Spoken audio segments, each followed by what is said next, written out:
দুপুরের আজকে সান্ধ্য সংবাদে আমি শর্মী আপনাদের স্বাগত জানাচ্ছি।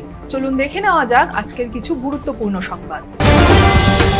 কলকাতা শিলচর এক্সপ্রেসের চলন্ত ট্রেন থেকে ৬টি মোবাইল চুরি করে পালানোর সময় হাতে নাতে ধরা পড়ল ২ মোবাইল চোর। ঘটনাটি ঘটেছে 05640 নম্বরের কলকাতা শিলচর এক্সপ্রেসের ৭ নম্বর কোচে সকাল আনুমানিক ৫টায়। এই ট্রেনটি কলকাতা থেকে ছেড়েছিল শুক্রবার ২৭ সেপ্টেম্বর এবং শনিবার ২৮ সেপ্টেম্বর চুরির ঘটনাটি ঘটে।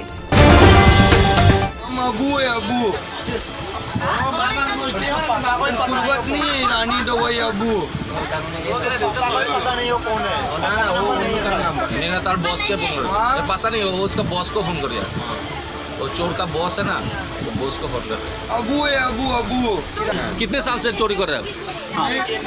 कितने साल से चोरी कर रहे हो? बोलो। साल से नहीं चोरी कर। कितना साल से चोरी कर रहे हो? ये बात बोल रहा हूँ। बताओ। पब्लिक मार रहा है तुम लोगों को। हाँ बोलिए। बोलो। तो कितने साल से चोरी कर रहे हो? क्या कितने साल से चोरी कर रहे हो? महीना भर से चोरी कर रहे हो। अच्छा। कितना मोबाइल चोरी किया है? किया है? बताओ जल्दी बताओ। जल्दी बताओ। कितना मोबाइल टोटल कितना मोबाइल चोरी किया है? कितना मोबाइल चोरी किया है इतना बोलो। एक महीना में जल्दी बोलो। 8-9 को चुरा। 8-9 को चोरी। झूठ मत बोलो, ज्यादा मत बोलो। आज ही तो 3 चोरा। आज ही तो 3। एक दिन का 3 का एवरेज, महीने में 30। एक दिन का 3 का एवरेज निकलेगा तो महीना में 30 निकलेगा मोबाइल। नहीं जाते हफ्ता में घर का है किसिंग में मोटी बात कर बोला। अच्छा, क्या नाम है तुम्हारा? मेरा नाम हुआ सर अबरार। अच्छा, कोई काम नहीं मिलता है, चोरी क्यों करता है? जी सर, चश्मों में स्थित थे। हाँ, तो अब ये चोरी में निकल गया। नहीं बता रहा हूँ, तो थोड़ा नशे का माहौल में गिर गया था। नशा से जो रियल बात है आपको बता रहा हूँ। अच्छा, ड्रग्स लेते हो? ड्रग्स इसमें खाता है, स्पिरिट खाता है। हाँ। अच्छा, तो वो उसका नशा में गिर गया। तो जो जिसके पास हम लोग काम करता था उसका नाम नहीं बता, उसका नाम नंबू है। वो खगड़ा में है। तो उसका नंबर दे दो। कॉन्टेक्ट नंबर बता। कॉन्टेक्ट नंबर है। दो नंबर दो। फोटो है इसका? फोटो है। मोबाइल में मैसेज वगैरह नहीं करते? मैं पहली मरता हूँ नंबर। मैं पहली मरता हूँ मेरे मोबाइल में 704475 9681। ये तुम्हारा बस का नंबर है? ये बस का नंबर है। एक मिनट, बस का नंबर दिखा दो। ये इसका बस का नंबर है ना? अच्छा, हाँ। और कितना गिरो है तुम लोगों में? चल झूठ मत बोलो। हम 2 हैं। और कितना है? अंदर में काम करते हैं। कितना? वो उसका 8-10 8-9 को होगा। 8-9 का। तो उसका घर का है? उसका घर हुआ खगड़ा। खगड़िया। अच्छा, बंगाल में खगड़ा रोड। नहीं ये किशनगंज बिहार है ना, किशनगंज बिहार। সোনাই সমষ্টির সৈয়দপুর রায়পাড়া রাস্তার পাশে যুবকের মৃতদেহ উদ্ধার। শনিবার সকালে স্থানীয়রা যুবকের মৃতদেহ দেখতে পেয়ে পুলিশের কাছে খবর দেন। পুলিশ পৌঁছে মৃত যুবকের সঙ্গে থাকা একটি স্কুল ব্যাগ থেকে তার পরিচয় উদ্ধার করে। যুবকের নাম তৈবুর রহমান, বাড়ি কাপ্তানপুরে। পুলিশ মৃতদেহ উদ্ধার করে ময়নাতদন্তের জন্য শিলচর মেডিকেল কলেজে পাঠিয়ে দেয়। আধার কার্ড, প্যান কার্ড পাওয়া গেছে। উত্তর মোহনপুর বাসা কইরা।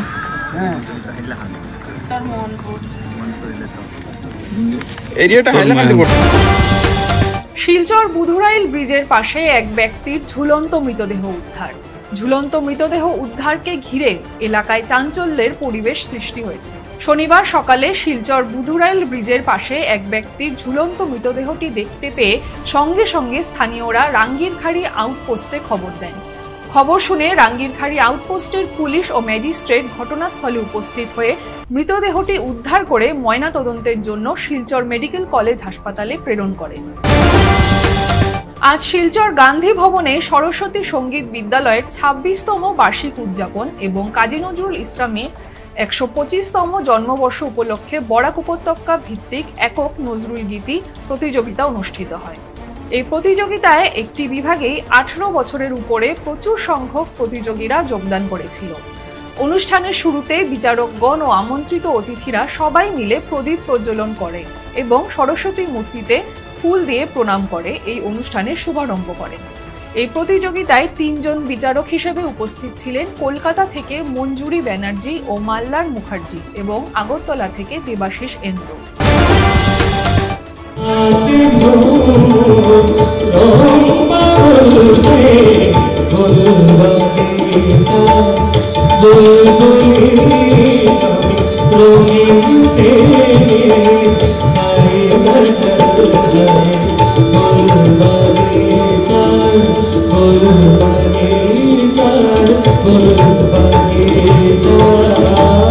সরস্বতী সঙ্গীত বিদ্যালয়ের পক্ষ থেকে সবাইকে সাদর আমন্ত্রণ জানাচ্ছি। দেখতে দেখতে 25 পেরিয়ে 26-এ পড়ে গেছে। এই প্রথম বরাক উপত্যকা ভিত্তিক কেশমানি প্রতিযোগিতা আমাদের সবার প্রিয় কবি কাজী নজরুল ইসলামের এখানে প্রতিযোগিতা চলছে, ওনার গান প্রতিযোগিতা চলছে। তো আমরা 18 বছরের উপরের থেকেই আমরা রেখেছিলাম।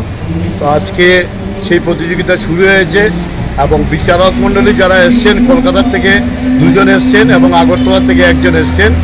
তো ওরা এই প্রতিযোগিতা আজকে বিচারক হিসাবে আমরা স্থান দিয়েছি এবং আগামীকাল আমরা এখানে এই সন্ধ্যায় আমরা অনুষ্ঠান করব, ওদেরও গান থাকবে। পাশাপাশি শিলচরের সমস্ত শিল্পীরা মিলে জাগো নারী জাগো বন্যী শিখা, আজকালকে যে সমাজের যে অবস্থা, এই অবস্থার উপরে এই গানটা ঠিক করা হয়েছে।